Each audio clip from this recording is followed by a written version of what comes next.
शेतकऱ्यांचा विचार करणारी संस्था आहे। अक्षय घाले म्हणजे काय?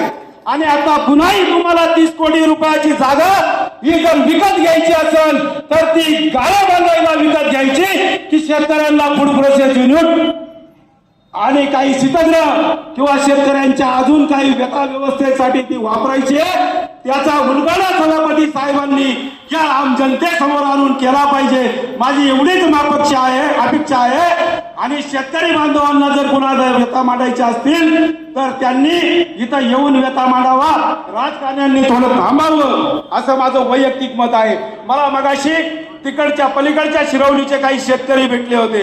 4 वर्ष झाले त्यांचे जवळजवळ कांद्याचे 1 कोटी रुपयाचं पेमेंट रखडलेलं आहे। काय हे बाजार समिती त्यांचे पेमेंट वसूल करून देत नाही? लाजा वाटतात का तुम्हाला? शर्म आहे का तुम्हाला? का तुम्ही असं करताय? शेतकऱ्यांनी किती दिवस तुमच्यासाठी थांबायचं? जरा लाज धरा, लाज, आणि शेतकऱ्यांचा विचार करा। ही संस्था शेतकऱ्यांची आहे। जय हिंद, जय महाराष्ट्र, जय शेतकरी।